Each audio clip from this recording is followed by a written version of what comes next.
Welcome back to Movie Recaps.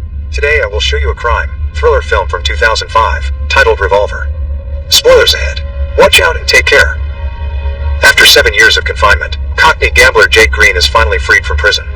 2 years after his release, he and his brother Billy go to one of the most important casinos in the area with the intention of getting back the money they are owed by the owner, crime boss Dorothy Macha. Ignoring his bodyguard Paul's advice, he allows Jake to join his private game. On the way up, Jake hesitates to take the elevator because of his claustrophobia, but the other bodyguards remind him they must climb 20 floors, so he gives in and takes the elevator while fighting a panic attack.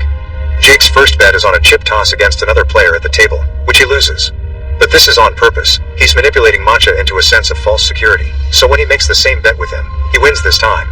Billy and Jake hurry to leave the casino with their bags full of cash, and on their way out, they're stopped by Zach, who tells them they're in danger and he can help them before giving Jake his card. This time, Jake decides to take the stairs, but before he can even go down one step, he passes out and falls down as the card is revealed to say take the elevator. While Jake is rushed to the hospital, Macha expresses his worries to Paul. Jake must want bigger revenge after 7 years in jail, especially after the incident with his sister-in-law, so Macha orders Paul to hire the best hitman in the business to get rid of him.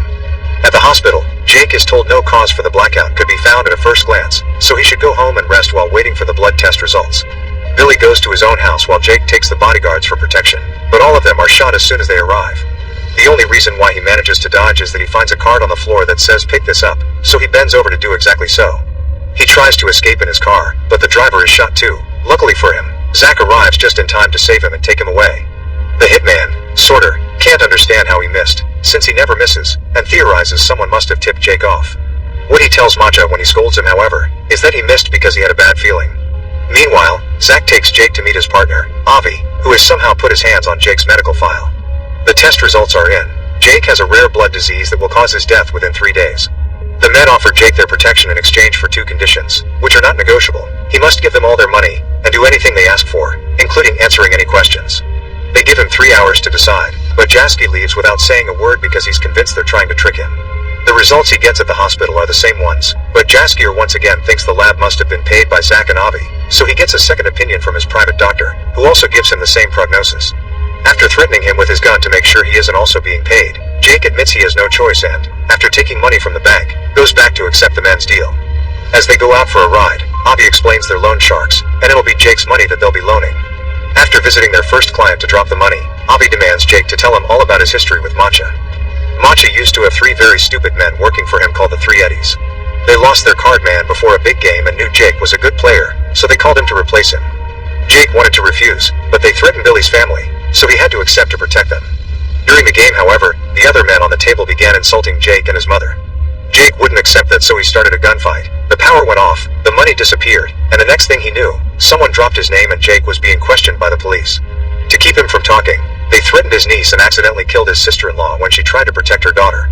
Jake didn't tell the cops that Macha organized the games and was sent to jail for 7 years. During that time, the Eddies upset Macha in some way, which resulted in him using them as concrete. After visiting a bunch of clients, Zach sends Jake to stay at a motel. Meanwhile, Macha and Paul visit crime kingpin Sam Gold, considered the ultimate figure all other crime bosses want to be like. However, Gold never receives visitors, so instead they meet with his advisor, Lily Walker, who accepts to broker a powder deal with Macha. She also reminds him that Gold doesn't like publicity or give second chances. Sometime later, Jake gives Zach and Avi more money before he's asked about his time in jail while playing chess with Avi. Jake had been given 2 options, 14 years of normal time or 7 years of solitary, so he chose solitary. His cell was between 2 men's, a chess master and a con man, that had been there for a long time, and while they never talked to each other, they knew everything about each other. During the first 5 years of Jake's sentence, the 3 of them would communicate by sending messages written on the library books, and that was how Jake learned their formula to win any game in the world. The 2 men were planning a prison break and promised to take Jake with them, but when they finally left, they disappeared without a word and left Jake behind. When he was released 2 years later, he found out those 2 men had taken all his money and only left behind a note that said you can only get smarter by playing a smarter opponent, so Jaker started using the formula to make himself rich at various casinos. As the days pass, Jake continues working by visiting various clients and giving away his own money. He's also supposed to threaten them if they don't pay, but he can't bring himself to hurt innocent, desperate people. Meanwhile, Avi and Zach are chaining the side of a wall to a truck, so when they pull, they break said wall and steal the safe on the other side. This safe has the powder Macha had promised Lily, so when he finds out he's been robbed, he sends Paul to solve this no matter what it takes. Paul goes to see their rival, Triad Kingpin Lord John, who accepts to provide them with the powder on such short notice but only for an overinflated price. Jake, Zach, Avi, and their team go to the hotel where the exchange will happen. They sneak into a room next to the thugs to make a hole in the wall and inject sleeping gas, putting both Matcha's and John's men to sleep. Then they steal the money and the powder, framing it to make it look it was Matcha that robbed John and vice versa. Sometime later, Jake gets a call from Billy, who tells him he's been asking around and has found out that Zach and Avi are so dangerous that not even gold would touch them, so Jake should get out of there. Jake doesn't listen and goes back to work, where he's being expected to shoot a scared client. He refuses and tries to shoot Avi instead, but he realizes the gun is empty right before Avi knocks him out. Jake wakes up hours later in the motel and gets a call from Avi saying he's survived his third day so he should get a checkup. After being visited by his niece and Billy, who leaves him a gun just in case, Jake goes to see his doctor, who confirms the diagnosis had been wrong and Jake is fine. He tries to call Avi and demand answers, but Avi only says he'll have to wait. Meanwhile, Paul has been gathering information, and Jake's name has come up as involved in all the problems his men have been going through, so Matcha orders him to kill him. When Jake returns to the motel, Avi and Zach are waiting for him and warn him that Matcha's thugs are waiting inside the room. Jake runs away and the men go after him, but he manages to lose them, especially when one of the thugs slips and shoots himself by accident. The other criminals find the body and think Jake did it. Jake goes to see Avi and Zach at their office, where they confess they've always known Jake didn't tell them the whole truth about his old deal with the Eddies. Those three clowns had been waiting for Jake when he got out of prison to kill him, since what he did caused them to get fired by Matcha. To save his life, he offered the Eddies a deal. Every month, he would give them 3% of any money they would lend them. The first time, only one Eddie agreed to it. But when they saw he kept his deal, they all wanted to be in, this time for a 4%. In truth, Jake was paying each Eddie with another Eddie's money, so he wasn't losing anything. It came to a point where they didn't have any more money to lend, so they borrowed from Matcha, who quickly became interested in the Eddie's mysterious moneymaker man. After gambling with the formula and making himself rich, Jake chose that moment to take a vacation with his brother and niece, and that was when Matcha killed the Eddies for not paying him back. Speaking of Matcha, he's having dinner at a fancy restaurant when he's visited by his henchmen, that tell him Jake escaped. Sorta recognizes John's lover pretending to be a waitress, so he shoots her before leaving the restaurant to go after her driver. However, his shooting is still off and he only got to hurt her, not kill her, so before dying, the woman manages to shoot Matcha's finger off in the middle of the commotion. Then, Sorta is sent to Lord John's hideout to kill him and his men. Back to Jake, he's still chatting to Zach and Avi while they play golf on a roof. They explain to him that nobody ever gets to see gold because he doesn't actually exist. He's just a representation of ego and the personification of greed. He only has power over those who invest in him.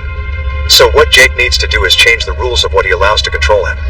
Afterward, Jake takes the rest of his money from the bank and donates it all before sneaking into Matcha's bedroom. While fighting with the voices in his head that represent his ego, Jake apologizes to Matcha for tricking him out of his money, accepts him as the superior crime lord, and tells him he's made a donation in his name before leaving. In order to confront his fears, Jake takes the elevator, which gets stuck on the 13th floor. While fighting off a panic attack, he has a conversation in his mind in which he rejects his ego, finally stepping out of the game as a free man. Once the elevator being's working again, Jake reaches the ground floor and finds Matcha waiting for him with a gun, driven crazy by his own ego. However, Jake is at peace with himself and simply walks past him, which drives Matcha mad because he can't understand how someone won't fear him. He begins crying as he understands how thoroughly humiliated he's been.